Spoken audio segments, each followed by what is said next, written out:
मेरे चैनल में आपका एक बार फिर से स्वागत है। आज हम इस वीडियो में आप लोगों को मैथ में सेट 2 का ऑब्जेक्टिव सोल्व करवाने जा रहा हूं। अगर सेट 1 नहीं देखे हैं तो डिस्क्रिप्शन में आप लोगों को वीडियो लिंक मिल जाएंगे, वहां से देख ले।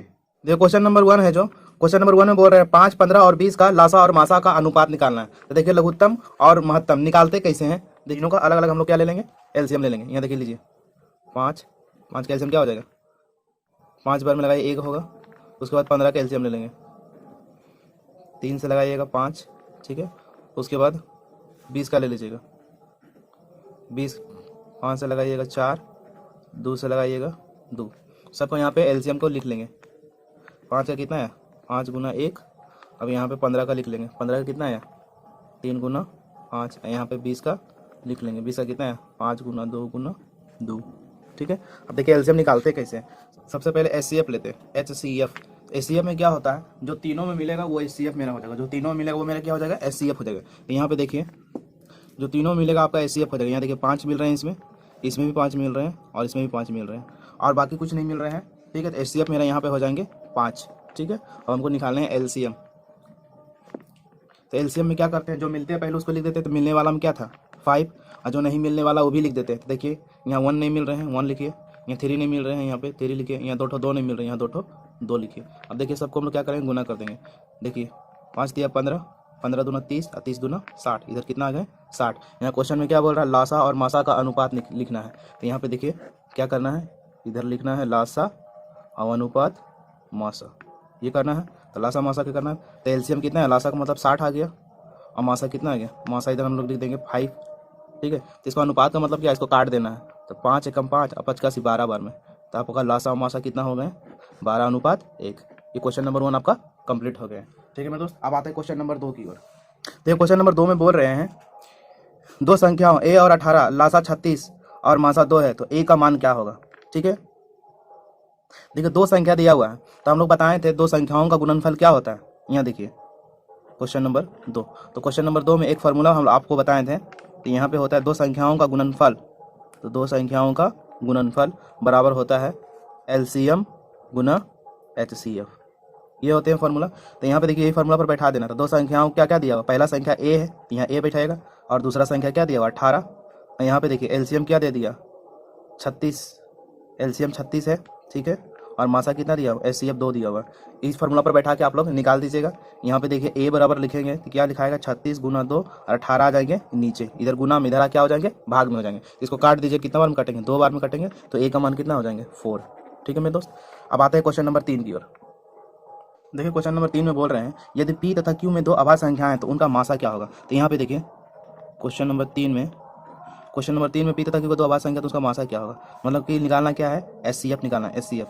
तो 2 अभाज्य संख्या हमको लेना है। तो अभाज्य संख्या कहाँ से स्टार्ट होते हैं, देखिए अभाज्य संख्या 2 है, जो किसी से नहीं कटता उसको अभाज्य संख्या कहते हैं। जो सिर्फ 1 से कटे और किसी से न कटे उसे अभाज्य संख्या कहते हैं। तो 2 हो गया, 2 एक अभाज्य संख्या और 3 क्या है, 3 भी एक अभाज्य संख्या है, ठीक है, जो किसी से नहीं कट रहा है। तो ये दोनों का हम लोग अगर एचसीएफ निकालेंगे, ठीक है। तो एचसीएफ निकालते हैं कैसे, हम लोग एचसीएफ निकालते हैं 2 का सबसे पहले एलसीएम निकालते हैं। तो 2 के एलसीएम निकालेंगे तो कितना बार मिलाएंगे, 1 बार मिलाएंगे। 2 से लगेंगे 1 बार में, ठीक है। और 3 के एलसीएम निकालेंगे तो ये भी कितना हो जाएंगे, 3 बार मिलेंगे 1 से। तो यहाँ पे हम लोग एचसीएफ में क्या लिखते हैं, यहाँ पे लिखिए कितना आ गया 2 गुना 1 और 3 का कितना आ गया 3 गुना 1। हम लोग एचसीएफ में क्या लिखते हैं, एचसीएफ में यहाँ पे लिखते हैं, एचसीएफ में लिखते हैं जो मिलता है उसी को लिखते हैं। तो दोनों में क्या मिल रहे हैं, सिर्फ 1 मिल रहे हैं, इसलिए इसका एचसीएफ 1 हो जाएंगे। यानी कि अभाज्य संख्या का हमेशा ऐसे क्या हो सकते हैं, 1 हो सकते हैं, ठीक है। अब आते हैं क्वेश्चन नंबर 4 की ओर। क्वेश्चन नंबर 4 देखिए, किसी बहुपद px के लिए ग्राफ आकृति में दिया गया बहुपद के लिए शून्यकों की संख्या ज्ञात करें। इस टाइप का जब भी क्वेश्चन रहता है तो आपको एक्स एक्सिस पे देखना है कि कितना शून्य काट रहे हैं। तो इसको बनाना बहुत ही आसान है, ज़्यादा कुछ इसमें है नहीं। देखिए क्वेश्चन नंबर 4 का, क्वेश्चन नंबर 4 में देखिए कैसे बनाएंगे। आपको पहले से इस टाइप का क्वेश्चन दिया हुआ रहेगा, इस टाइप का क्वेश्चन, ठीक है। उसी का आप लोग को बताना है शून्यों की संख्या कितना है, यानी कि आपको इसमें समझा देते हैं, आप लोग समझ में आ जाएंगे। यहाँ पे देखिए सबसे पहले क्वेश्चन में px देखिएगा, ब्रैकेट में क्या दिया हो px। अगर यहाँ ब्रैकेट में y रहेगा तो y अक्ष पे देखेंगे। तो देखिए एक्स अक्ष किसको बोलते हैं, यहाँ पे समझ लीजिए। जो खड़ा वाला रहते हैं उसको हम लोग वाई एच बोलते हैं, जो खड़ा वाला रहता है उसको क्या बोलते हैं, वाई एच बोलते हैं। और जो लेटा वाला रहता है उसको क्या बोलते हैं, एक्स एच बोलते हैं, ठीक है। तो हमको क्या बोला, पी एक्स, एक्स बोला तो एक्स पे देखना है कि कितना बार काटा है, ठीक है, और कुछ नहीं करना है। जैसे मान लीजिए कि यहाँ बोलेगा यहाँ शून्यों की संख्या कितना है, तो यहाँ देखिए एक्स को कितना बार काट रहा है, यहाँ देखिए एक्स को 2 बार काट रहा है। इधर से जब ले जा रहे हैं हाथ को तो एक बार यहाँ कट रहा है एक्स को, एक बार यहाँ कट रहा है, और वाई को कहीं भी काट ही नहीं रहा है, ठीक है। तो इसका शून्यों की संख्या कितना हो जाएंगे, तो यहाँ लिख सकते हैं शून्यों की संख्या 2, ठीक है। तो आपको क्वेश्चन कुछ इस टाइप में पूछा है। यहाँ क्वेश्चन देखिए, देख लीजिए क्वेश्चन आपका इस टाइप में है। देखिए क्वेश्चन आपका इस टाइप में है, यहाँ पे y है, y डैश x है, एक्स डैश। आपका जो क्वेश्चन है यहाँ पे क्वेश्चन इस टाइप में है, देखिए ऐसे आया है, ऐसे किया है, ऐसे कैसे गया। इसमें आपको पूछा शून्यकों की संख्या कितना होगा, तो यहाँ पे जोड़ लीजिए। एक्स एक्सिस पे देखना है, तो एक्स पे देखिए एक बार यहाँ काट रहा है, एक बार यहाँ काट रहा है, एक बार यहाँ और एक बार यहाँ। ये वाला नहीं लेते हैं क्योंकि ये तो पहले से कटा हुआ रहता है। कितना बार काट रहा है, 4 बार, तो इसका क्या हो जाएगा, शून्यकों की संख्या 4। शून्यकों की संख्या 4। ठीक है मेरे दोस्त, ये बहुत ही आसान क्वेश्चन है। ये वाला क्वेश्चन फिक्स्ड है, हमेशा देते हैं और इस बार भी देंगे। जो क्वेश्चन फिक्स रहेंगे आपको बता देंगे, जो क्वेश्चन आने वाले हैं जो कि फिक्स होता है। ठीक है, अब आते हैं क्वेश्चन नंबर 5 की ओर। देखिए क्वेश्चन नंबर 5 में बोल रहे हैं, यदि 6, 8, 9, x तथा 13 का माध्य 10 है तो x का मान ज्ञात करें। इस टाइप में जब भी आपको ऑब्जेक्टिव में माध्य देंगे तो आपको देखिए करना क्या है। क्वेश्चन नंबर 5 में सबसे पहले आपको इसमें करना क्या है, माध्य बराबर जो फार्मूला क्या होता है, तो माध्य बराबर फार्मूला होते हैं, ऊपर में जितना भी अनुप्रयोग होता है सबको जोड़ देते हैं, तो ऊपर वाला को सबको जोड़ देंगे। तो कितना, 6, 8, 9, यहाँ पे x और लास्ट में कितना है 13, सबको हम लोग जोड़ देंगे और नीचे पे जितना आदमी रहता है उसे भाग दे देते। तो कितना आदमी है यहाँ पे देखिए 1, 2, 3, 4, 5, 5 से नीचे भाग दे देंगे। यानी कि माध्य 10 दे दिया, तो माध्य के नीचे हम लोग क्या लिख लेंगे 10, बाकी सबको क्या करेंगे जोड़ लेंगे। यहाँ पे देखिए 6, 8, 14, 14, 9, 23, 23 और 13 कितना हो जाएगा 36, 36 और एक्स तो नहीं जुटेंगे, एक्स लिखेंगे, नीचे में कितना हो जाएंगे 5। यहाँ पे आप लोग क्या कीजिएगा, क्रॉस गुना कर सकते हैं, यहाँ कुछ नहीं है तो 1 मान सकते हैं। ठीक है, यहाँ पे क्रॉस गुना कीजिएगा कितना हो जाएगा, इसको इससे गुना कीजिएगा तो हो जाएगा 50 और इधर कितना हो जाएंगे 36 प्लस एक्स। यहाँ पे क्या करना है, एक्स निकालना है, तो एक्स इधर ही रहने देंगे, इधर 50 पहले से है, 36 को इधर भेज देंगे, प्लस में इधर आके माइनस में हो जाएंगे और एक्स बराबर आपका फाइनल आंसर हो जाएंगे। घटने के बाद कितना आंसर आ जाएंगे 14। ठीक है मेरे दोस्त, आता है क्वेश्चन नंबर 6 की ओर। देखिए क्वेश्चन नंबर 6 में, यहाँ पे क्वेश्चन नंबर 6 में बोल रहे हैं, बिंदुओं -5 और 7 और -1 और 3 के बीच की दूरी ज्ञात करें। तो दूरी का फॉर्मूला लगा के आप लोग को दूरी ज्ञात कर देना है। तो यहाँ पे देखिए सबसे पहले करना क्या है, क्वेश्चन नंबर 6 में सबसे पहले बिंदु को लिख लेना है। मान लीजिए पहला बिंदु को हम लोग ए मान लिए, तो ए का मान दिया -5 और 7। ठीक है, और दूसरा बिंदु को हम लोग मान लिए बी, तो बी का मान कितना -1 और 3। ठीक है, तो पहले ए में हम लोग क्या निकालेंगे, इससे आगे वाला को एक्स बोलते हैं, पीछे वाला को वाई बोलते हैं। ठीक है, यहाँ पे भी एक्स बोलेंगे, यहाँ पे भी वाई बोलेंगे। तो शुरू में जो रहेगा उसको 1 1 ले लेंगे, जो सेकंड में रहेगा उसको 2 2 ले लेंगे। तो यहाँ देखिए x1 कितना दिया हुआ है, x1 -5 दिया हुआ है, और यहाँ से y1 अगर लिखना चाहेंगे तो y1 कितना दिया हुआ है 7 दिया हुआ है। यहाँ पे देखिए x2 कितना दिया हुआ है, x2 दिया हुआ है आपका -1। ठीक है, y2 कितना दिया, y2 आपका दिया हुआ है 3। आप लोग डिस्टेंस का फॉर्मूला लगाएंगे, दूरी बराबर जो फार्मूला होते हैं आप लोग याद रखिएगा, दूरी का फॉर्मूला होता है x2 - x1 का होल स्क्वायर प्लस यहाँ पे y2 - y1 का होल स्क्वायर, और पूरे पे क्या चढ़ा देते हैं, रूट चढ़ा देते हैं। ये आपका दूरी का फॉर्मूला है, आप लोग इसे याद रखिएगा। ठीक है, फिर उसके बाद क्या करेंगे, यहाँ पे देखिए x2 का मान कितना है -1, यहाँ पे फार्मूला वाला माइनस डालेंगे। फिर देखिए x1 का मान कितना है -5, तो यहाँ डबल माइनस आ गया, यहाँ इसलिए यहाँ पे क्या ले लेंगे, ब्रैकेट ले लेंगे। उसके बाद इस टाइप से आप लोग कर देंगे स्क्वायर। ठीक है, फिर यहाँ पे y2 कितना है 3, y1 कितना है -7, ये दोनों का कितना हो जाएगा होल स्क्वायर, पूरे पे क्या चढ़ा देंगे रूट ओवर। ठीक है, फिर यहाँ पे देखिए -1। ठीक है, ये माइनस माइनस क्या हो जाएंगे +5 का होल स्क्वायर, यहाँ पे कितना हो जाएंगे, ये वाला ऐसा ही अभी रहने देंगे। ठीक है, पूरे पे हो जाएंगे रूट ओवर। यहाँ पे देखिए ये दोनों घट के कितना आ जाएंगे 4 का स्क्वायर, और यहाँ पे देखिए घट के कितना आ जाएंगे -4 का स्क्वायर, पूरे पे रूट, पूरे पे क्या हो जाएंगे रूट। अब यहाँ पे देखिए 4 का कितना होता है 16, और यहाँ पे भी 4 का कितना होता है 16। अंदर में माइनस भी रहेगा तो हम लोग क्या लेंगे, प्लस ही लेंगे, क्योंकि स्क्वायर से प्लस हो जाता है। 16 16 कितना हो जाएगा 32। ठीक है, तो 32 क्या बाहर निकल सकता है, तो हम लोग इसको कर सकते हैं 16 गुना 2, क्या कर सकते हैं 16 गुना 2। ठीक है, तो 16 को तो बाहर निकल जाएंगे, क्या निकलेंगे 4 बाहर निकाल सकते हैं, क्योंकि 4 का 16 होता है रूट में, अंदर में क्या बचाएंगे √2। यही आपका मात्रा के आंसर लिख दीजिएगा। ठीक है मेरे दोस्त, क्वेश्चन नंबर यहाँ पे देखिए 7 में बोल रहे हैं, समीकरण युग में x + 2y + 5 = 0 तथा -3x - 6y + 1 = 0 को हल को बताना है कि अद्वितीय हल है कि अनेक हल है कि कोई हल नहीं है। तो इसको आपको बताने से पहले आपको एक फॉर्मूला बता देना चाहते हैं, ताकि आपको आगे प्रॉब्लम ना हो इस टाइप का जब भी क्वेश्चन आए। देखिए सबसे पहले इसमें 3 तरह का फॉर्मूला होता है, तीनों टाइप का आप लोग फॉर्मूला यहाँ पे देख लें। तो पहला जो फॉर्मूला है, ये तीनों फार्मूला याद रखिएगा, आपको बहुत आगे काम देगा। देखिए A1/A2 = B1/B2। अगर स्टार्टिंग में कट गया तो हम लोग बोलेंगे कि अद्वितीय हल नहीं है। क्या है, यहाँ पे क्या लिखेंगे, अद्वितीय हल है, यहाँ पे लिखेंगे। अगर शुरू में ही कट जाएगा तो हम लोग लिखेंगे अद्वितीय हल है। दूसरा देखिए क्वेश्चन, A1/A2 = B1/B2 = C1/C2। जब पहले ही कट गया तो C1 लेने की जरूरत नहीं है। ठीक है, यहाँ देखिए अगर लास्ट में कटेगा, आगे वाला बराबर रहो और लास्ट में कटेगा तो इसमें लिखेंगे कोई हल नहीं। क्या लिखेंगे, कोई हल नहीं है। ठीक है, तीसरा देखिए जो है तीसरा है फॉर्मूला A1 बटा A2 बराबर B1 बटा B2 बराबर C1 बटा C2। इसमें कहीं पे भी नहीं कटेगा, तो इसको हम लोग लिखेंगे अनेक हल है। क्या लिखेंगे? अनेक हल है। तो ये ABCD क्या है आप लोग को समझा देते हैं। यहाँ पे देखिए, जो एक से साथ आगे में रहते हैं उसको A बोलते हैं। यहाँ कुछ नहीं तो 1 है कि नहीं, तो ये A हो गया, ये B हो गया और ये C हो गया, ये A हो गया, ये B हो गया और ये C हो गया। ABC यही है। सबसे पहले ये फार्मूला में आप लोग को ढाल देना है, ठीक है। तो यहाँ पे देखिए आप लोग एक चीज़ और बता देते हैं, कभी कभी उसमें भी पूछ देते हैं। एक चीज़ और है, देखिए जिसको अद्वितीय हल बोलते हैं उसको हम लोग प्रतिच्छेदी भी बोलते हैं। प्रतिच्छेद रेखा, अगर रेखा के बारे में बोलेगा तो ये वाला आप लोग याद रखिएगा। अद्वितीय हल को ही हम लोग बोलते हैं प्रतिच्छेद रेखा, ठीक है। अगर शुरू में ही कट गया उसको हम लोग क्या बोलेंगे? प्रतिच्छेद रेखा। यानी कि शुरू में कटने का मतलब क्या है? ऐसे कट गया, यहाँ पे एक हल मिल रहा है, ठीक है। अब यहाँ पे बोल रहा है कि कोई हल नहीं है, तो कोई हल नहीं कि हम लोग क्या बोलेंगे? समानांतर रेखा। कैसा बनेगा? समानांतर रेखा, ठीक है। समानांतर रेखा का मतलब क्या हो गया? ऐसा रेखा बनेगा। ऐसा रेखा में कहीं कट ही नहीं कर रहा है तो क्या बनेगा? क्या उसका हल निकलेगा? हल ही नहीं निकलेगा, ठीक है। और तीसरा वाला को हम लोग बोलते हैं संपाती। अनेक वाला क्या बोलते हैं? संपाती। तो संपाती रेखा का मतलब क्या होता है? देखिए संपाती रेखा का मतलब क्या होता है? एक बिंदु है, इसी पे ढेर सारा पॉइंट दोबारा इसी पे कट जा रहा है, दूसरा भी लाइन इसी पे कट जा रहा है, तो इसमें अनेक हल हो गए कि नहीं? तो ढेर सारे हल हो जाएंगे। तो इस तरह से 3 टाइप में और क्वेश्चन पूछ सकते हैं, ठीक है। इस फॉर्मूले में और एक चीज़ पूछते हैं जो आप लोग को बता देते हैं। जैसे कि कभी कभी पूछ देते हैं कि कौन अवरोधी है, संगत असंगत है, तो आपको बता देते हैं। पहला वाला आपका होता है अवरोधी, अविरोधी, ठीक है। और दूसरा वाला होता है असंगत, ठीक है। और तीसरा वाला होता है संगत। तो देखिए क्वेश्चन में कुछ भी पूछ सकते हैं आपको, तो आप लोग तीनों चीज़ को याद रखना है। पहला होता है अद्वितीय हल, ये वाला बात याद रखेंगे। दूसरा में कोई हल नहीं होता, तीसरा में अनेक हल। उसके बाद ये रेखा का अगर बात करेगा तो पहला प्रतिच्छेदी रेखा, दूसरा समांतर रेखा, तीसरा संपाती रेखा। अगर और दूसरा चीज़ बोलेंगे अविरोधी, पहला अविरोधी होता है, दूसरा असंगत होता है, तीसरा संगत होता है। इस टाइप से आपको फॉर्मूला पूरा याद होना चाहिए। उसके बाद देखिए ये क्वेश्चन बनाना बहुत ही आसान हो जाएंगे हम लोगों के लिए। तो देखिए क्वेश्चन में पहला क्या बोला है, क्वेश्चन हम पहले लिख देते हैं आप लोग को तो अच्छे से समझ में आ जाएंगे। क्वेश्चन को मैंने यहाँ पे लिख रखा है 7 नंबर का जो क्वेश्चन, इसको बनाएंगे कैसे? सबसे पहले हम लोग को क्या करना है? A1 बटा A2। आप लोग याद रखिएगा बराबर का इधर हमेशा 0 रखिएगा। अगर इसको उधर भेजेंगे तो इसको भी उधर भेजना पड़ेगा। आप लोग ऐसा याद रखिएगा बराबर को उधर हमेशा 0 रखिएगा, बाकी आपका बन जाएगा। डायरेक्ट फार्मूला पर हम लोग बैठा देंगे। क्या करेंगे?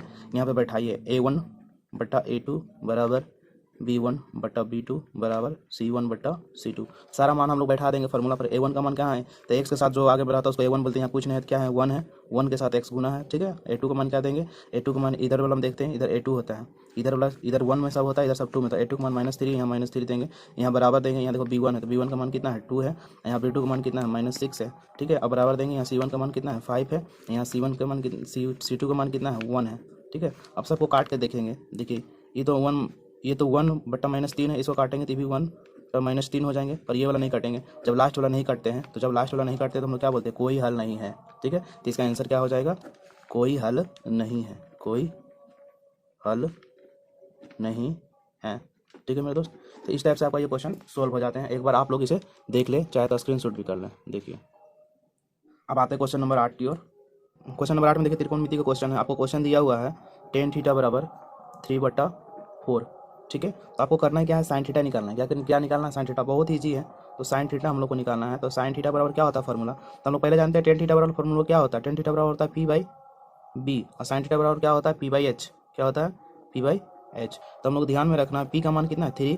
तो यानी कि ऊपर में 3 होगा, ऊपर में यानी कि 3 वाला ही आंसर होगा। तो ऊपर में हम लोग 3 देख लेंगे किसमें ऑप्शन में है, बस वही छाट के हम लोग आंसर मार देंगे। तो यहाँ पे देखिए ऊपर में 3 किसमें है? इसमें ऊपर में 3 नहीं है, इसमें भी ऊपर में 3 नहीं है, इसमें भी ऊपर में 3 नहीं है, ऊपर में 3 इसी में है। तो इसका आंसर क्या लिख देंगे? डायरेक्ट 3/5 लिख देंगे, यानी कि ऑप्शन डी आपका आंसर हो जाएंगे। तो ये क्वेश्चन सोल्व करना नहीं है, ये ऑप्शन में देंगे तो आप लोग डायरेक्ट इस तरह से सोल्व कर सकते हैं, ठीक है मेरे दोस्त। तो आपका आते हैं क्वेश्चन नंबर 9 की ओर।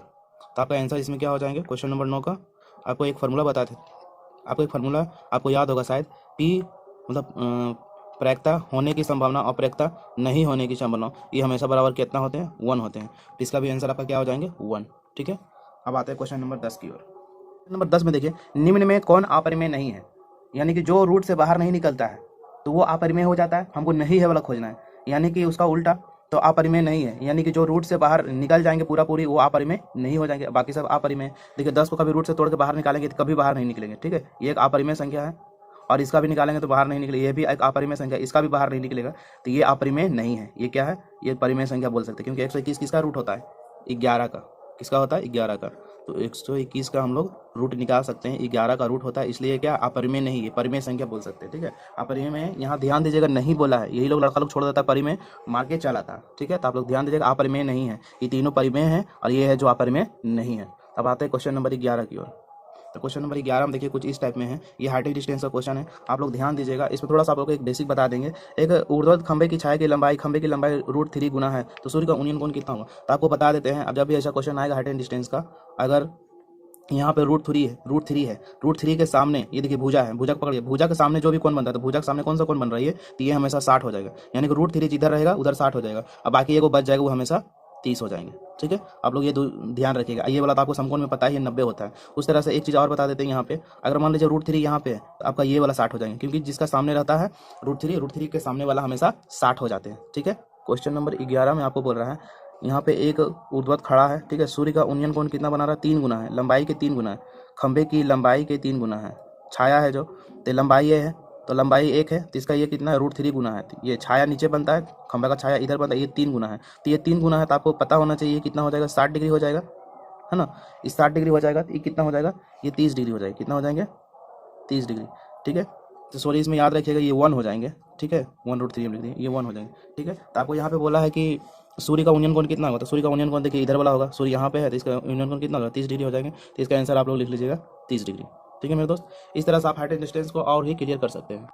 क्वेश्चन नंबर 12 का देखिए, क्वेश्चन नंबर 12 आप लोग को बोल रहे हैं, यदि क्वेश्चन नंबर 12 में देखिए बिंदु 2√3 - √2 किस पाद में स्थित है। तो देखिए इस टाइप का जब भी क्वेश्चन आता है आप लोग को बता देना चाहते हैं। आप लोग इसमें आप लोग ध्यान से देखिए, यहाँ पे इस टाइप से आप लोग अभी बताए थे, ये होता है एक्स एक्सिस और ये होता है वाई एक्सिस। तो पहला में देखिए एक्स भी प्लस होता है, वाई भी प्लस होता है, तो पहला जो पाद होता है इसमें दोनों क्या होता है, प्लस प्लस होता है। ठीक है, यहाँ सेकंड वाला में देखिए एक होता है एक्स होता है माइनस और वाई होता है प्लस, बस दो ही को आप लोगों को याद रखना है, आपको चारों याद हो जाएंगे। ठीक है, इसका अपोजिट देखिए क्रॉस में कर दीजिए, प्लस प्लस है तो ये माइनस माइनस कर दीजिए, इसका अपोजिट क्या होगा, माइनस है तो पहले प्लस हो जाएगा, प्लस है तो बाद में माइनस हो जाएगा। चारों आप लोग इस तरह से याद रख सकते हैं। आपको देखो क्वेश्चन में क्या बोल रहा है, पहला प्लस में है और दूसरा माइनस में है।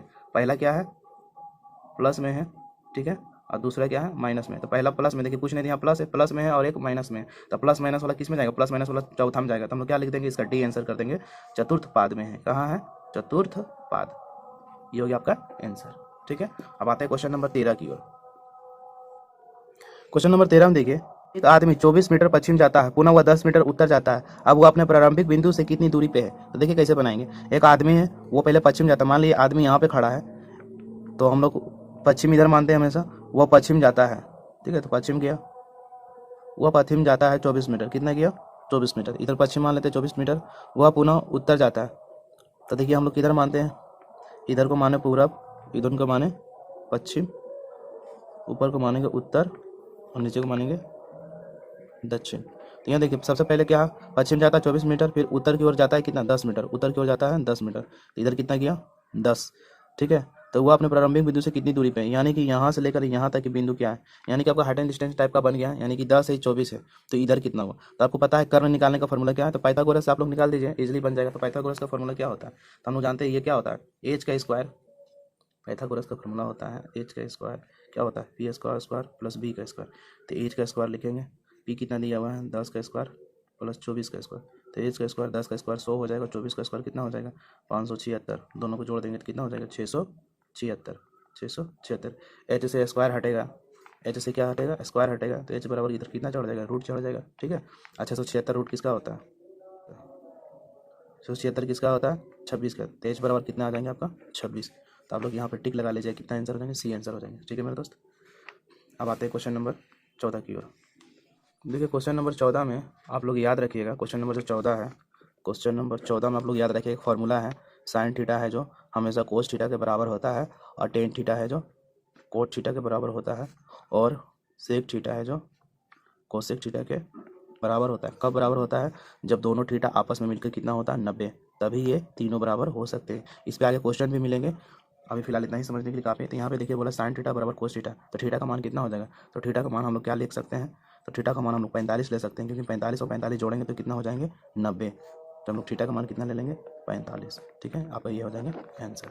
ऐसे भी देखिए साइन थीटा कोस थीटा 45 का मान 1/√2 होते हैं। ठीक है, ये क्वेश्चन नंबर 15 का जो क्वेश्चन है इसको देखिए इस टाइप से हम लोग सॉल्व करेंगे। क्वेश्चन नंबर 15 में आपका दिया हुआ है 5 कोस थीटा बराबर 3, आपको निकालना है 3 tan थीटा, यानी कि tan थीटा का मान यहाँ बैठा देंगे, आपका आंसर आ जाएंगे। तो सबसे पहले देखिए यहाँ पे cos थीटा बराबर हम लोग 3 है, यहाँ पे कुछ नहीं तो यहाँ गुना है, तो इधर लाएंगे क्या हो जाएगा, भागा में हो जाएंगे।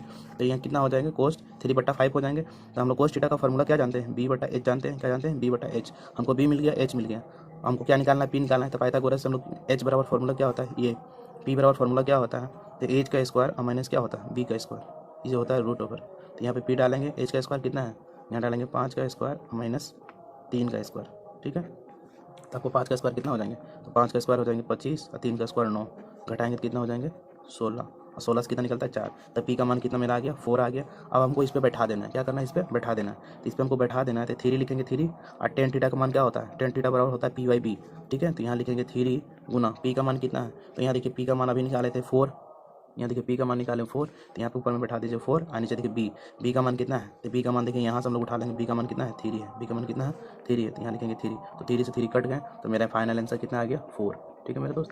इस टाइप से आपका क्वेश्चन नंबर 15 कंप्लीट हो गए हैं। अब आते हैं क्वेश्चन नंबर 16 की ओर। क्वेश्चन नंबर 16 में आपको बोला है, यहाँ पे ये क्वेश्चन नंबर 16 में बोला है, एक ठोस घन जिसका एक किनारा 14 सेंटीमीटर है, अधिकतम आयतन का गोला काटा जा सके तो गोले का आयतन क्या होगा। तो सबसे पहले आप लोग क्वेश्चन को समझिए। एक घन है, मान लीजिए आपका एक घन है, ठीक है, ये आपका क्या है, घन है, ठीक है। और इस घन में आपको बोल रहा है एक गोला काटा जाता है, सबसे बड़ा गोला। अगर सबसे बड़ा गोला आप लीजिएगा तो ऐसे करके काट के निकालिएगा सबसे बड़ा गोला, ठीक है। तो सबसे बड़ा गोला लीजिएगा, तो इसका देखिए घन का जो साइड कितना दिया है 14 दिया हुआ, तो इसका जो व्यास होगा क्या हो जाएगा, गोला का व्यास क्या हो जाएगा 14 हो जाएगा, यानी कि त्रिज्या निकालेंगे गोला का तो कितना हो जाएगा 7 हो जाएगा। हमको बोला गोला का आयतन क्या हो सकता है, तो गोला का आयतन का फॉर्मूला क्या होता है, गोला का आयतन, गोला का आयतन होता है 4/3 पाई r क्यूब, ठीक है। तो यहाँ पे लिखेंगे 4/3, पाई की जगह लिखेंगे 22/7, और आर की जगह क्या लिखेंगे 3/7 लिख देंगे, ठीक है। एक साथ से एक साथ कट गए। अब देखिए यहाँ बटा में आंसर आ रहे हैं, तो यहाँ देखिए ऑप्शन में बटा में कोई आंसर है, तो बटा में कोई भी आंसर नहीं, तो इसलिए इसका आंसर क्या हो जाएंगे, डी हो जाएंगे। इसको सॉल्व नहीं करना है, डायरेक्ट ऑप्शन से हम लोग मार देंगे डी आंसर,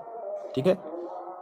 इसका सॉल्व नहीं करना, डायरेक्ट डी आंसर मार देंगे। अब आते हैं क्वेश्चन नंबर 17 की ओर। देखिए क्वेश्चन नंबर 17 जो है, क्वेश्चन नंबर 17 में बोल रहे हैं x + 3 x + 6 x + 9 तथा x + 12 का समांतर माध्य क्या होगा। तो माध्य हम लोग जानते हैं, सबको जोड़ देते हैं, जितना है उसे भागा दे देते हैं। तो समांतर माध्य के लिए देखिए कितना है, पहले x है, फिर कितना है x + 3 है, फिर कितना है x + 6 है, फिर कितना है x + 9 है। यहाँ पे क्या आदमी है, 1 2 3 4 और 1 5, लास्ट में x + 12 भी है, ठीक है। तो टोटल को हम लोग जोड़ देंगे, यहाँ पे टोटल कितना आदमी था, 1 2 3 4 और 1 5, टोटल 5 आदमी है, ठीक है। और टोटल 5 आदमी है, तो टोटल जोड़ेंगे कितना हो जाएंगे, x 1 2 3 4 5, तो यहाँ लिखेंगे 5x प्लस यहाँ देखिए 3 6 3 9 9 9 18 18 और 12 18 12 कितना हो जाएंगे 30, और नीचे कितना है 5। तो यहाँ पे देखिए 5x 5 को कॉमन ले लेंगे, तो यहाँ x + 6 और नीचे क्या है 5 5 को काट देंगे तो आपका आंसर कितना हो जाएंगे, 5 को काटने के बाद आपका आंसर आ जाएंगे x + 6, इसका आंसर हो जाएंगे x + 6, इसका आंसर हो जाएंगे x + 6, ठीक है मेरे दोस्त। तो क्वेश्चन नंबर 17 आप लोगों का कंप्लीट हो गए। अब आते हैं क्वेश्चन नंबर 18 की ओर। क्वेश्चन नंबर 18 है जो, क्वेश्चन नंबर 18 में आप लोग को बोला यदि समीकरण ये दिया हुआ है तो आपको कोई हल नहीं है। तो कोई हल नहीं है, मैं आप लोग को क्या बताए थे, आप लोग एक बार फिर से यहाँ देखिए रिवीजन कर लीजिए। कोई हल में नहीं हम लोग बताए थे, कोई हल नहीं में लास्ट वाला कट जाता है, यानी कि आगे वाला दोनों बराबर है, तो हमको पीछे वाला से मतलब नहीं है, आगे वाला से दोनों से मतलब है, यानी कि a1/a2 बराबर b1/b2। ये वाला तो काट ही जा रहे हैं, तो ये वाला हमको लेना नहीं है, खाली ये दोनों से मतलब है, कोई हल नहीं मतलब ये दोनों से मतलब है। देखिए a1 का मान यहाँ कितना है, k दिया हुआ, तो यहाँ पे लिखिएगा k, ठीक है। a2 का मान कितना, यहाँ देखिए 6 है, यहाँ लिखिएगा 6। यहाँ देखिए b1 का मान कितना, b1 का मान है -5, ठीक है। यहाँ देखिए बटा में b2 का मान कितना है 2, बस हमको यही दोनों से मतलब, बाकी सबसे मतलब नहीं है। यहाँ पे आप क्या कर देंगे, क्रॉस गुना कर दीजिए, k को इससे कर देंगे गुना तो 2k हो जाएगा, इसको इससे गुना कर देंगे कितना हो जाएगा 6 × 5 = 30 हो जाएगा माइनस में, ठीक है। k का वैल्यू अगर निकाल देंगे तो -23 और बटा 2 काट देंगे तो आंसर कितना आ जाएगा, आपका फाइनल आंसर आपका आ जाएगा -15, कितना हो जाएंगे -15, ठीक है मेरे दोस्तों। क्वेश्चन नंबर 18 आपका इस तरह से कंप्लीट हो गए। अब आते हैं क्वेश्चन नंबर 19 की ओर। देखो क्वेश्चन नंबर 19 में बोल रहे हैं सबसे छोटी अभाज्य संख्या तथा सबसे छोटी भाज्य संख्या क्या है। तो अभाज्य संख्या का मतलब होता है जो किसी से नहीं कटता, सिर्फ स्वयं से कटता है, ठीक है। अभाज्य संख्या का मतलब होता है जो स्वयं से भी कटता है और किसी एक से भी कट जाए, ठीक है, कोई एक भी कट जाए, उसको भाज्य संख्या बोलते हैं। तो पहला अभाज्य संख्या होता है 2, पहला भाज्य संख्या होता है 2, और पहला भाज्य संख्या अगर बोलेंगे तो पहला भाज्य संख्या आपका हो जाएंगे 4, पहला भाज्य संख्या क्या होते हैं 4 देखिए, 2 एक से भी कटते हैं, 2 से भी कट जाते हैं, खुद से भी कट जाते हैं, ठीक है।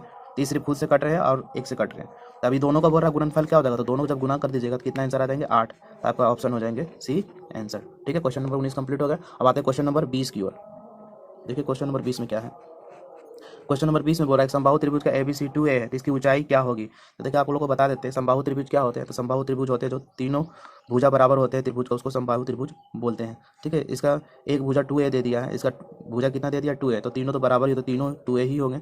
ठीक है, इसमें बोल रहा है इसकी ऊंचाई क्या होंगी। तो आपको दो फार्मूला इसमें बता देते हैं, कुछ भी पूछ सकते हैं। अगर क्षेत्रफल पूछेगा तो आप लोग फार्मूला याद रखेगा √3/4A²। ए का मतलब क्या हो गया भुजा। एक फार्मूला आप लोग ये याद रखेगा समबाहु त्रिभुज का, और एक दूसरा हाइट निकालने का फार्मूला जो है जिसमें अभी पूछा है ऊंचाई बराबर होता है √3, इसका आधा कर दीजिए 2, और ये 2 है इसका आधा कर देंगे तो 1 हो जाएगा। ठीक है, तो ऊंचाई का फार्मूला आपका ये हो जाएगा। तो आपको पूछा क्या है हाइट पूछा है, तो हम लोग हाइट वाला से निकाल देंगे। तो यहाँ आपका हो जाएगा हाइट बराबर यानी कि ऊंचाई बराबर हो जाएगा √3/2। एक जगह हम लोग क्या डालेंगे, एक जगह पर मेरा दिया हुआ 2A, भुजा कितना दिया हुआ 2A, तो एक जगह पर हम लोग क्या डाल देंगे 2A। यहाँ देखिए 2 से 2 कट गया, आपका आंसर आ गया √3A। ठीक है मेरे दोस्त, आपका क्वेश्चन नंबर 20 कंप्लीट हो गया। अब आते हैं क्वेश्चन नंबर 21 की ओर।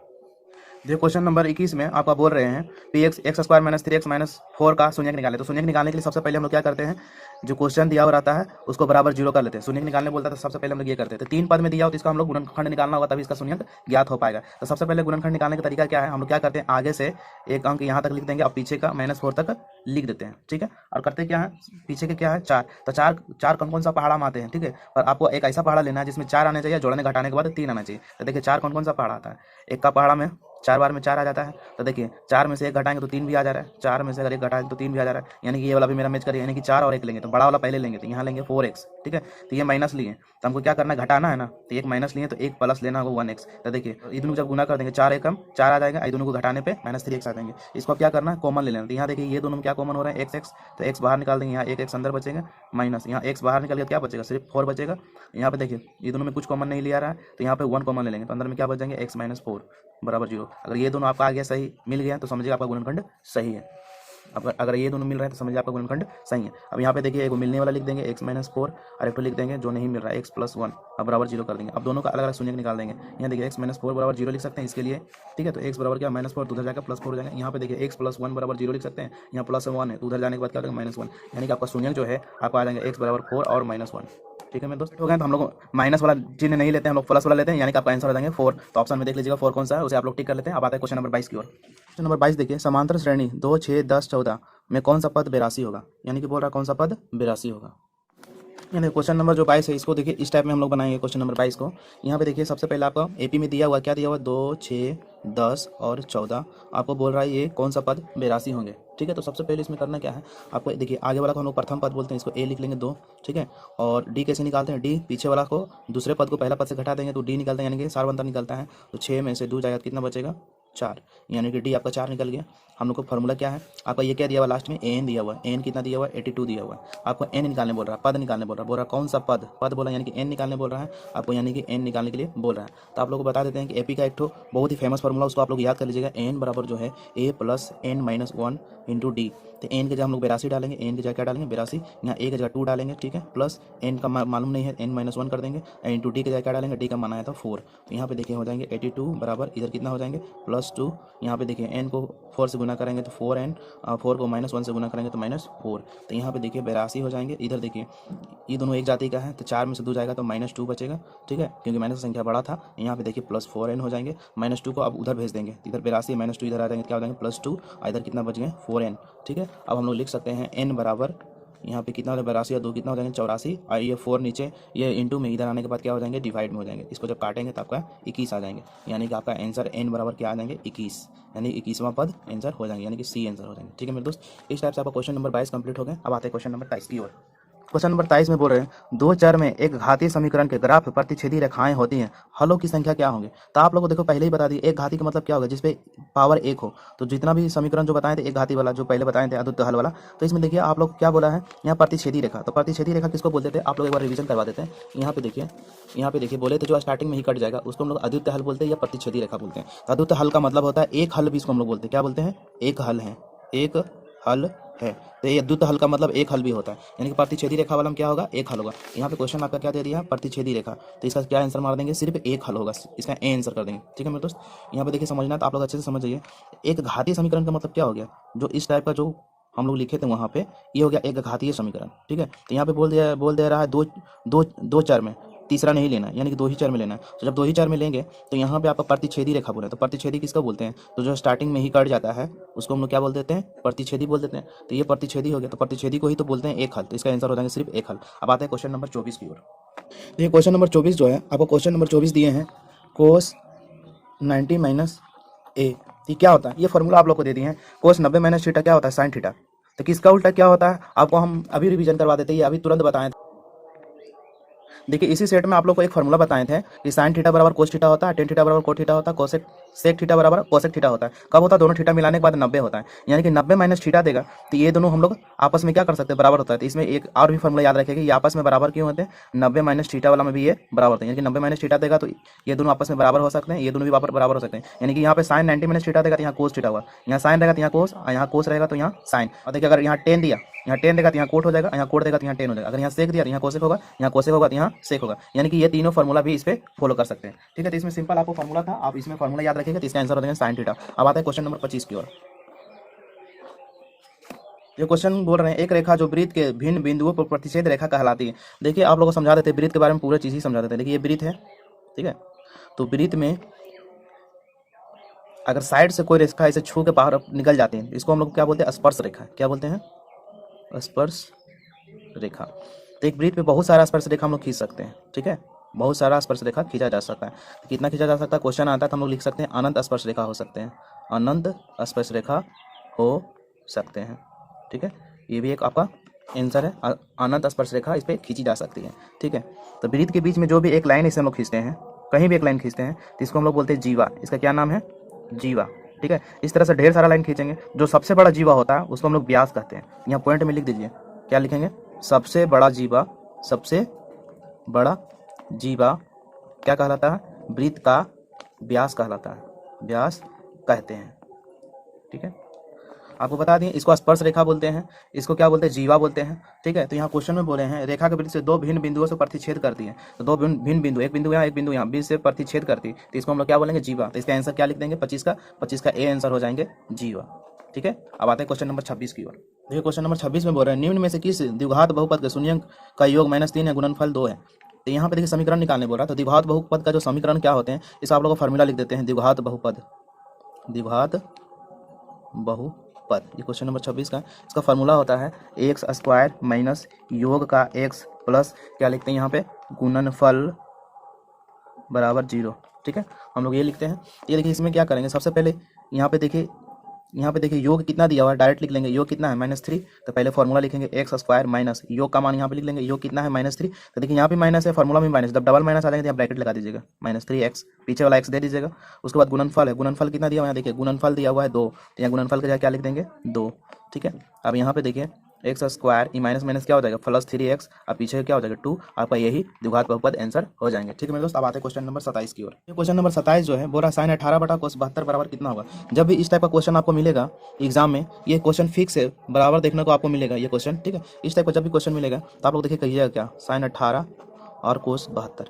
इसमें क्या करना है, एगो को फिक्स रखना है, दोनों में से एगो को चेंज कर दीजिए, किसी को भी चेंज कर दीजिए। मान लीजिए ये क्या साइन 18 है, हम इसको चेंज नहीं करते, नीचे वाला को चेंज कर देते हैं। तो यहाँ हम लोग लिख सकते हैं कोस, यहाँ 90 में कितना घटाएंगे कि 72 आ जाए। तो हम लोग 90 में नहीं समझ में आ रहा तो ऊपर वाला देख के यहाँ पे लिख देंगे, अगर 18 घटाएंगे तो 72 आ जाएंगे।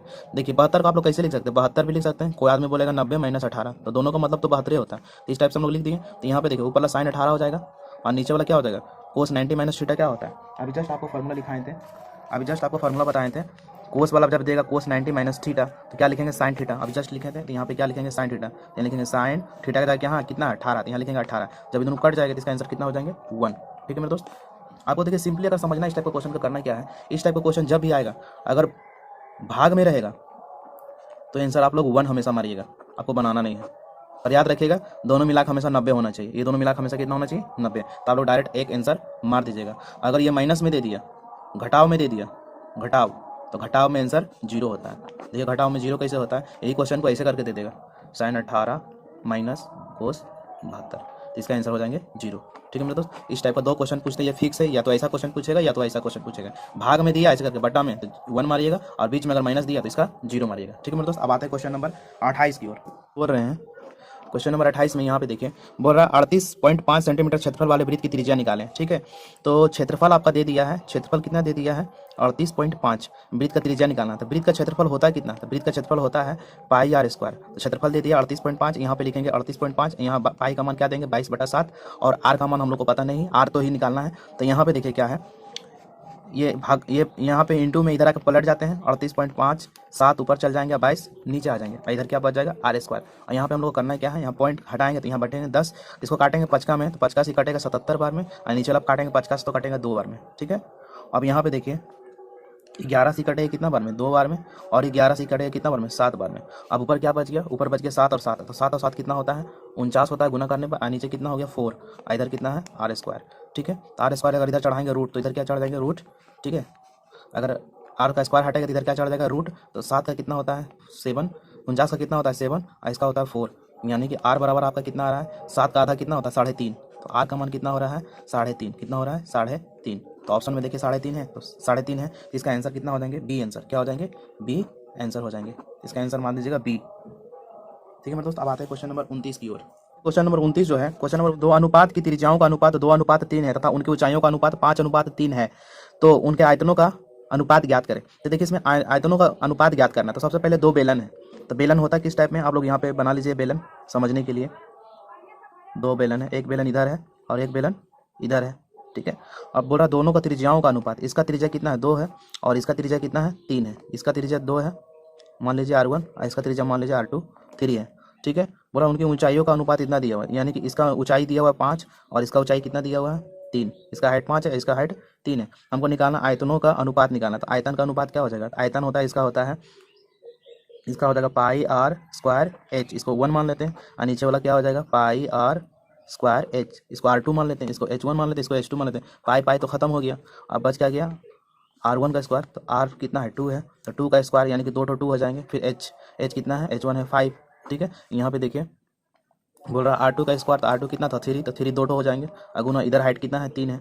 अब देखिए कट रहा है तो काट दीजिए, नहीं कट रहा है तो छोड़ देंगे। तो यहाँ पे कट नहीं रहा है तो सबको हम लोग क्या कर देंगे गुना कर देंगे, तो ये हो जाएगा 5 दूना 10 और 10 दूना 20, ऊपर में 20 आ जाएंगे, नीचे कितना है 3 3 9 9 27, यानी कि आपका जो आंसर आ जाएंगे, आपका आंसर आ जाएंगे 20:27। ये तो कटेंगे नहीं, ये हो जाएंगे आपका फाइनल आंसर। ठीक है मेरे दोस्त, तो इस तरह से क्वेश्चन नंबर 29 आप लोग का कंप्लीट हो गया। अब आते हैं क्वेश्चन नंबर 30 की ओर। में आपका है समांतर श्रेणी आपका यहाँ पे दिया हुआ है, बोला 54 है, 51 है, 48 है, 45 है और 10वां पद, आपको 10वां पद ज्ञात करना है। ठीक है, 10वां पद है, तो 10वां पद निकालना है। तो कोई भी पद निकालने के लिए आप लोग को एक फार्मूला बताते हैं। देखिए पहला पद होता है A1, ठीक है, पहला पद A को ही हम लोग बोलते हैं पहला पद। जो दूसरा पद होता है हम लोग क्या करते हैं A में D को भी जोड़ देते हैं।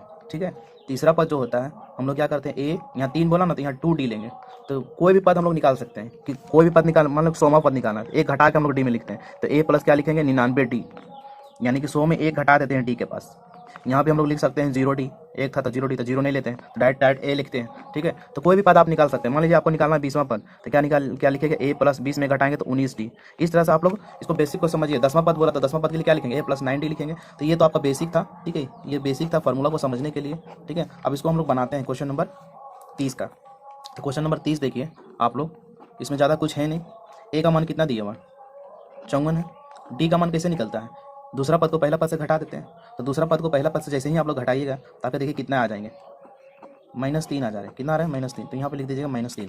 ठीक है, आपको 10वां पद निकालना, तो 10वां पद अगर निकालना है तो A10 निकालना है। तो 10वां पद का जो फार्मूला होता है A प्लस क्या लिख सकते हैं 9D, इसके हिसाब से ये जो फार्मूला बताया इसके हिसाब से A प्लस 9D लिख सकते हैं। तो A10 बराबर यहाँ पे लिखेंगे A का मान कितना है 54 है, यहाँ प्लस देंगे, यहाँ 9 देंगे, गुना करेंगे। D का मान कितना है -3 है, यहाँ पे लिखेंगे 54, इधर क्या हो जाएगा -9 27। तो 54 में से 27 घटाएंगे तो आपका आंसर कितना हो जाएंगे +27, तो आपका आंसर 27 हो जाएंगे। ठीक है मेरे दोस्त, हमें आशा है कि आप लोग को क्वेश्चन नंबर 30 समझ में आ गए होंगे। अब आते हैं क्वेश्चन नंबर 31 की ओर। क्वेश्चन नंबर 31 देखिए आपका, क्वेश्चन नंबर 31 जो बोला है, क्वेश्चन नंबर 31 में बोल रहे हैं किसी वृत्त के केंद्र से 13 सेंटीमीटर दूर एक वृत्त है, एक वृत्त बना लीजिए, ये केंद्र है, केंद्र से कितना सेंटीमीटर दूर 13 सेंटीमीटर दूर P बिंदु स्पर्श, P बिंदु है खींची गई है, P बिंदु से खींची गई स्पर्श रेखा की लंबाई, P बिंदु से एक स्पर्श रेखा खींचना है, तो इधर खींच लीजिए चाहे इधर भी खींच सकते हैं। इसका कितना है 12 सेंटीमीटर दिया हुआ, तो पूरा वृत्त की त्रिज्या निकालें, यानी कि ये वाला त्रिज्या आपको निकालना है। तो देखिए ये 12 है 13 है, तो आप लोग जानते हैं ये क्या है, एक समकोण त्रिभुज टाइप का बना हुआ है। ये समकोण त्रिभुज बन गया है, तो आप लोग को पता है 12 5 13 होता है, पर आपको इसमें निकाल के दिखा देते हैं कैसे निकलता है। आप लोग को याद रखना है ये क्या होता है, ये मान लीजिए R है त्रिज्या, तो R बराबर हम लोग जानते हैं पाइथागोरस से कि क्या होता है 13 का स्क्वायर माइनस 12 का स्क्वायर, यानी कि हम लोग को निकालना क्या है, एच और पी दिया हुआ है, हम लोग को मान लीजिए बी निकाल रहे हैं, ठीक है। तो यहाँ पे आर बराबर हो जाएगा 169 और 144, तो आर बराबर क्या हो जाएगा, इसको घटाएंगे तो कितना आ जाएंगे, इसको घटाने से आ जाएंगे 25, ठीक है। यहाँ पे आपका होता है रूट सब पे चढ़ता है, ठीक है, फॉर्मूला में। तो आर बराबर क्या हो जाएंगे 5, 30 का त्रिज्या कितना हो जाएगा 5, यानी कि ऑप्शन आपका आंसर आ जाएंगे डी, ठीक है मेरे दोस्त। क्वेश्चन नंबर 31 आपका कंप्लीट हो गया। अब आते हैं क्वेश्चन नंबर 32 की ओर। तो क्वेश्चन नंबर 32 में जो दिया हुआ है, तो क्वेश्चन नंबर 32 यहाँ पे ऐसे दिया हुआ है। क्वेश्चन नंबर 32 में है बिंदु P -6 और राइट की मूल बिंदु क्या होगी, यानी कि मूल बिंदु बोल रहे हैं।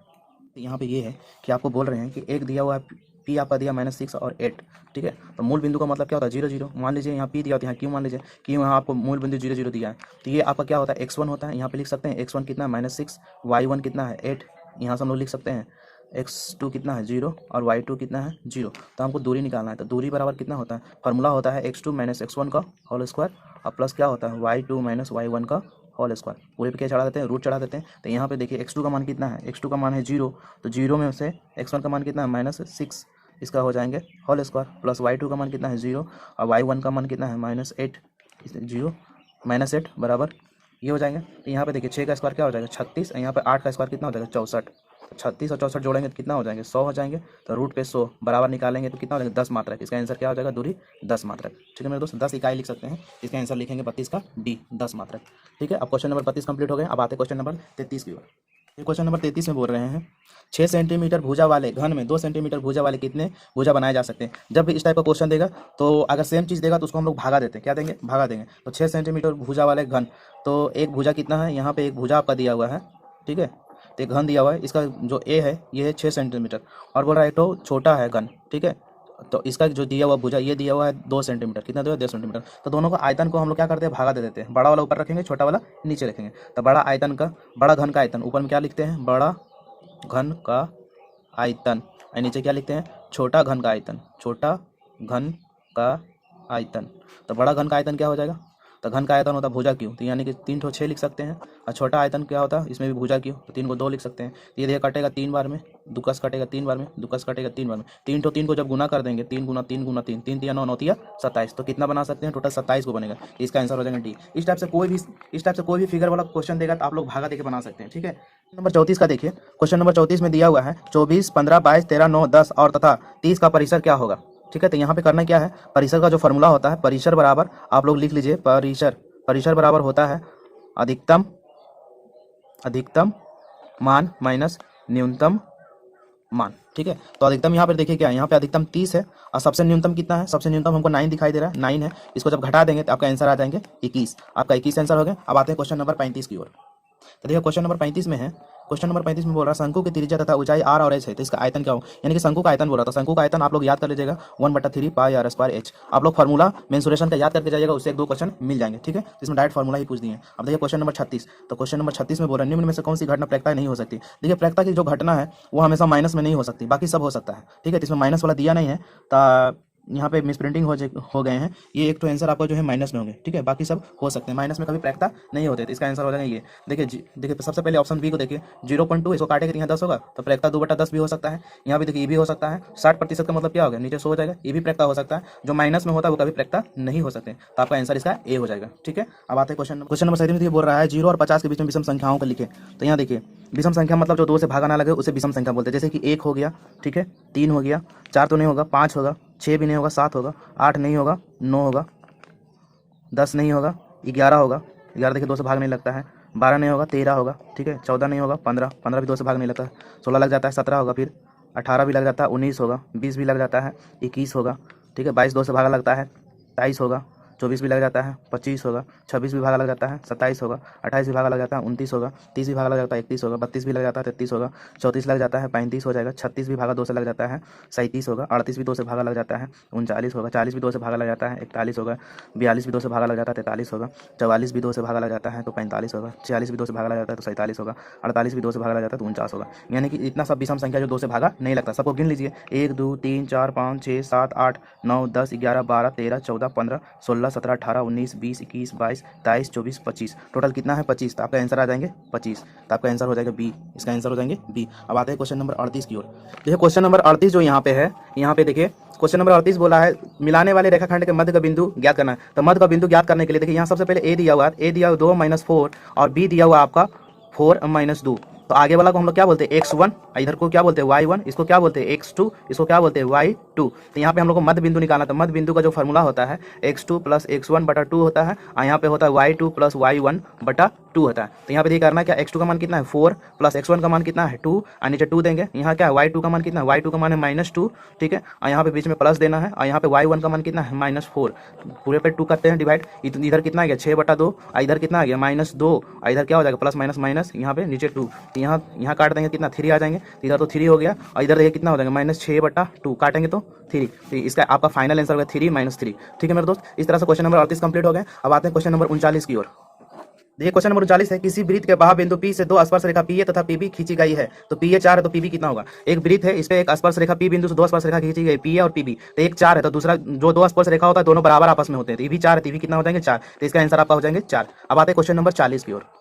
क्वेश्चन नंबर 40 में है दोनों का मध्य बिंदु निकालना। क्वेश्चन इससे पहले वाला जो हम लोग बता दिए थे, क्वेश्चन नंबर कितना बताए थे, क्वेश्चन नंबर 38 और 40 एक जैसा है। तो इसमें भी आपको क्या निकालना है, मध्य बिंदु निकालना। तो मध्य बिंदु निकालने के देखिए तो दो बिंदु दिया है यहाँ पे, पहला बिंदु ये दिया और दूसरा बिंदु ये दिया। तो इसको x1, इसको y1, इसको x2, इसको y2 बोलते हैं। यहाँ पे लिख लिए हम सबको, ठीक है। मध्य बिंदु का फॉर्मूला होता है x2 + x1/2 y2 + y1/2। सबका मान यहाँ पे देखिए x2 का मान कितना 8, x1 का मान कितना -4, y सबको बैठा दिया बटा 2 से भागा दे देंगे। इसमें प्लस माइनस क्या हो जाएगा माइनस, यहाँ पे देखिए दोनों जोड़ेंगे तो 8 हो जाएंगे, नीचे बटा 2 हो जाएंगे। इसको घटाएंगे तो 4/2 हो जाएंगे, 8/2 हो जाएंगे। काटेंगे तो 2 और 4 से कट जाएगा। इसका फाइनल आंसर आपका आ जाएगा 2 और 4। ठीक है मेरे दोस्त, तो आज के लिए इतना ही। मिलते हैं नेक्स्ट वीडियो में। अगर वीडियो अच्छे लगे तो प्लीज मेरे चैनल को सब्सक्राइब करें और शेयर करें। तब तक के लिए नमस्कार।